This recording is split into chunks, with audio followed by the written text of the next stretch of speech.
एक बार की बात है, केरल के एक छोटे से शहर में सुल्तान नामक एक डरावना कब्रिस्तान था। ऐसा कहा जाता था कि उस कब्रिस्तान में विभिन्न प्रकार के अलौकिक शक्तियां रहती थी। एक चांदनी रात को बिली, लूसी और रोहित तीन दोस्त कब्रिस्तान के किनारे पर एकत्रित हुए। अचानक उनको कब्रिस्तान से भयानक फुसफुसाहट की आवाज सुनाई दी। आवाज कहां से आ रही है यह देखने के लिए वे हाथ में टॉर्च लेकर सावधानी से कब्रिस्तान के गेट से अंदर घुसे। जैसे ही वे कब्रिस्तान में दाखिल हुए, हवा तेज चलने लगी। अचानक उन्होंने एक इंसान को एक मकबरे के पास टहलते हुए देखा। वो उदास और खोया हुआ दिखाई दिया, इसलिए बिली, लूसी और रोहित उसके पास आए और पूछा, कौन हो तुम और इतनी रात को यहाँ क्या कर रहे हो? तो उसने जवाब दिया कि मैं एक आत्मा हूँ और मेरा नाम अकबर है। अकबर ने उन्हें उस भयानक अभिशाप के बारे में बताया जो इस कब्रिस्तान के सभी आत्माओं को परेशान करता था।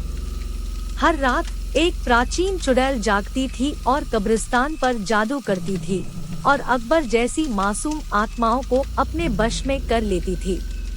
अभिशाप को तोड़ने का एकमात्र तरीका कब्रिस्तान की पीछे जंगल में एक पेड़ के नीचे छिपी हुई मंत्र पुस्तिका को ढूंढना और आधी रात से पहले उसे नष्ट करना था। जादुई पुस्तक ढूंढने की दृढ़ संकल्प लेकर बहादुर तिकड़ी अपने मिशन पर निकल पड़ी। उन्होंने अंधेरे में मकबरों के बीच रास्ता खोजा, जंगल में जाने के लिए, और इस बात का ध्यान रखा कि आराम करने वाली आत्माओं को परेशान न किया जाए। रास्ते में उन्हें बोन्स नामक एक शरारती छोटे कंकाल का सामना करना पड़ा, जो उन्हें जादू की किताब खोजने में मदद करने के लिए तैयार हो गया। वह कंकाल उन्हें एक पुराने आम के पेड़ के पास ले गई और कहा, इस पेड़ के पत्ते सब अपने पास रख लो। अगर ये पत्ता तुम्हारे पास रहेगा तो वह चुड़ैल तुम्हारा कुछ नहीं बिगाड़ सकती, और ये पत्ता तुम्हें जादुई किताब हासिल करने में मदद करेगा। यह कहकर वह कंकाल वापस कब्रिस्तान की तरफ चला गया।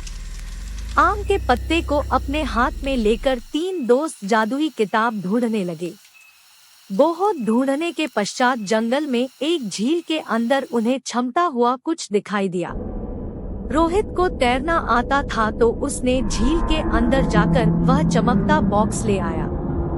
जैसे ही आम के पत्ते को बॉक्स के ऊपर रखा, वैसे ही बॉक्स खुल गया और चमकती जादुई किताब बाहर निकल आई। आधी रात करीब आते ही वे तीनों अपने हाथों में जादू की किताब लेकर श्राप को तोड़ने के लिए कब्रिस्तान की तरफ बढ़े। कब्रिस्तान में आकर वे किताब को खोले और एक प्राचीन मंत्र का पाठ किया।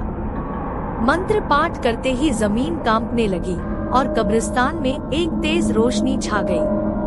वह चुड़ैल जाग गई और गुस्से में दिखाई दी, लेकिन उसकी शक्ति धीरे धीरे कमजोर हो रही थी। उसने बिली, लूसी और रोहित को जादुई किताब पढ़ने से रोकने के लिए अपनी जादुई शक्ति का प्रयोग किया, लेकिन उन तीनों पर कोई असर नहीं हुआ, क्योंकि तीनों के पास आम के पत्ते थे जो उनकी रक्षा कर रहे थे। धीरे धीरे चुड़ैल की सारी शक्ति खत्म हो गई और चुड़ैल भस्म हो गई। इस तरह बिली, लूसी और रोहित ने कब्रिस्तान में फंसी हुई आत्माओं को मुक्त किया और कब्रिस्तान में फिर से शांति छा गई।